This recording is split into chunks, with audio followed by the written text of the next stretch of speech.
yembekeza vuto tundi kuyembekeza chifukwa tamba kuyembekeza kale nde vuto ndilo mwene oti press conference kwa uzama members nkona maona tayuza mawoti bata shwangani ndiyo yembekeza kuti kodi timanga bwanji chifukwa kuwina ndibwereze pa anu wake chisankho ichi anu wake kuwina ndi Malawi Congress Party sanje tichitipa kana in fact andi zochitika zawo musamabwere kumati yeza ife sitivala sapato size imodzi ayi andi mukawa uzi kuti Malawi Congress Party ikuti yayitanitsa msonkhano kuti mumvezi number 1 iwina ndipo ikuwina. Good evening. I want to talk about Dr. Jesse Kabwira in her capacity as the publicity secretary. Kwambiri, I just want to advise her the route she has taken in the way she is running her office is a wrong one. One, amma yankira kwambiri zinthu zimene it's unconfirmed. Ndikunena izi kutengera nthawi yama elections. Kuti za we got this zonsezi zizibwera ndifa chonena kuti Avirumbiko Mumba through her office anayitanisa press briefing. Ndiku press briefing kumeneko ndikumene kunabwera ma issues osewa how we got this. But when I follow what they said ku press briefing manager, to me that was a very unnecessary press briefing that NCP has ever had, because pamene bajasini majiona ifajo pangira press briefing chifukwa tikamaona leroli ndi zimene zinachitika you came pamene baja giving hope to anthu achipani kuti zonse zili bwinobwino ndipo zisankho MCP ndimene yawina.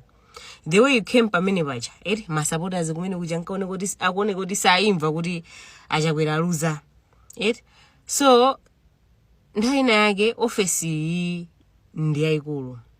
When we are talking about the highest office ku Japan yopanga release information ndi office yanuyo.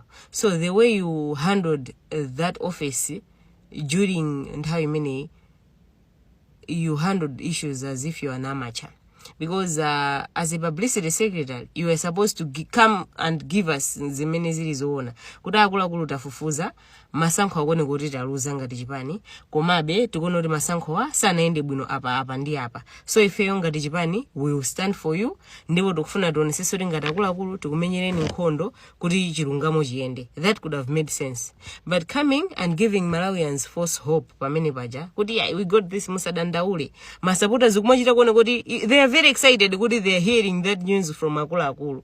So anthu ena amakhala ndi hope ra akukamba wanda akuluakulu ngati akukamba kudziwa chimene akunena sangangobwera ndi nkhani imene ili yabodza nkumazatuza ifeyo ndoti zimene akunena zindi zimene zili pa ground. Yeti zinthu zimene zosiyana tine kuti taluza masankho palibe sichi chonse chimeso tikanapangaso. Chinthu china ndimafuna ndipemphe kuti the way you're handling your office mukumakhala ndi my emotions kwambiri. So nthawi zina my emotions amaononga zinthu. You end up making wrong decisions because of emotions. So you should try to manage your emotions. When you feel like you're too emotional, sometimes it's good to keep quiet. Ose ankula chiri chose instead of kuononga zinthu. So kunjaku anthu ndiya kukunyozani just because of the way you're handling that office. So mafati bemphe kuti please kumbali ya my emotions make sure kuti you should look into it before it affects the party. Because my emotions anu kuyankha my issues ndi my emotions kwanu sikusokoneza just you kupangaso disturb Japan, because it is believed kuti anthu amakhulupirira kuti tikafuna kumva information imene iliyoona ku Japan we have to engage the publicity secretary. Ndi a publicity secretary ajakuwezera kupanga handle my issues ndi my emotions komaso nthawi zina mumayankhira pa nkhani zokuti you are not even supposed to do that. Pali nkhani zina mukhoza kusiyira even anthu at regional level kuti apange handle inuyo ndikumapanga focus on serious issues. Koma china chiliyonse, even what is said on social media, you always want to respond. In as much as you are loyal to MCP and you also loyal to Achakwera, because anakuchitaniza bwino kusankhano kha chief executive officer ku Malawi School of Government and also kha cabinet minister, it's not a joke. You owe him high respect and loyalty. Komabe, that should not mean kuti ndoti zimene muzikamba ku Chipani zizingokhoti bwa mupange defend Chipani kandi zoona kandi zabodza bwa na anthu aona kuti mukupanga support mukuonesa loyalty kwa Achakwera no. So mafuna ndingopempha kuti please, the way you handle that office, you should not handle that office kungotengera zimene anthu akunena. Komanso pali zinthu zina akabwera anthu ngati Vilumbiko Mumba akamakuza kuti atipange press briefing kumafunsa kai kuti kodi mufuna tikambe nkhani yoti chani pa press briefing. Mukaona kuti zinimbwerera kumazipangira to ignore zisanabwere pagulu, because izi ndi zimene timapeza kuti zimatichitisa manyazi pasogolo. Now nthawi imene ifeyo anthu they had hope kuti apanga tikutere ndoti ifeyo tawina. In the end ndizija zimene zinapezeka nazo kuti zomwe timankhula zali this is pano tikunenedwa nazo tinanyozedwa nazo ngati Chipani. Just because munthu mmodzi unakanangopanga decide, I think lero ningoyankhula kwa Malawi ningowauza izizi, ningowauza anthu a Chipani ma followers a Chipani izizi.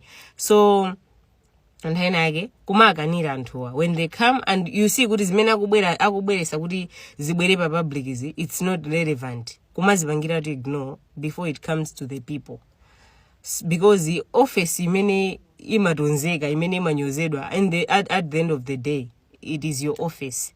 So zinazi you should ignore them before they bring us other issues, other problems. I should use that word. Komanso there was an issue. One person said kuti I read from the comments anaena kuti musanene kuti Achakwera ndola kwa Achakwera sola kwa, because Achakwera ni munthu wabwino and anatenga Vilumbiko Mumba because Vilumbiko Mumba had influence. Ndeni mangofuna than Godani. Ndeni ndingofuna ningomuyankha zinthu ziwi mwina munthu amene he doesn't know. One, the influence that Vilumbiko Mumba had imene mukunena kwa MCP, it did not yield in 2 votes. 2, Ineo, I never supported Godani. At first I supported Vilumbiko Mumba, but nitaona mene amabangira ndali zake. Naona kuda he's a self-centered person and I cannot support him. So nasiya kumpanga support. Komano, there's one I would say kuti Achakwera mbuyo mosemu ama use policy modes, and this policy inalionena kuti amasankha munthu amene Chipani cha apatsa ngati vice president ndamene amamutenga kukhala running mate. So when people went ku convention amazoti ngati tikupikisana pa mpando wa vice president, munthu amene atakhaye vice president ndamene automatically atazakhaye running mate wa Achakwera. And I remember in 2013 Achakwera anakana kutenga Sidiq Mio kukhala running mate because he said kuti Chipani chinapatsa Richard Nsoya ngati vice president. So iyo atenga munthu amene Chipani chasankhira nda anamutenga Richard Nsoya. Nde 2025 Chipani Achakwera chinapasa Godani Hara kukhala vice president. Nefuso nkumati Chipani chinasankha Godani Hara, the party automatically, that means the party preferred Godani Hara than Vilumbiko Mumba because Vilumbiko lost to Godani. So why did Achakwera leave Godani ndikutenga Vilumbiko Mumba, which he knows kuti anthu amanena kuti Vilumbiko Mumba ndi errand boy wa Achakwera, and he went against what his party wished and wanted kuti atenge Godani Hara ngati running mate. So nthawi zina ife tikamabwera ndikumazayankhula ineyo mo especially ndikamabwera ndikuzayankhula zokuti Achakwera apa analakwa pakuti sikuti kumakhala kuti Achakwera tikuwada, but ndimanena zinthu kutengera zimene Achakwerawo ananena komanso what he promised kuti he is going to do and what he did not do. So to say kuti Achakwera nampanga betray Godani Hara, will I be wrong? Of course he did, because Vitumbiko Mumba was not a right choice for him. He picked him just because of his personal interest. Osati kunena kuti Vitumbiko Mumba anali ndi influence yake itimene ina Vitumbiko Mumba. Vuto tu ndi kuyembekeza chifukwa tamba kuyembekeza kale nde vuto ndilo mwere oti press conference kwa uzama members nkona maona tayuza maoti bata shwangani ndiyo yembekeza kuti kodi timanga bwanji chifukwa kuwina ndibwereze pa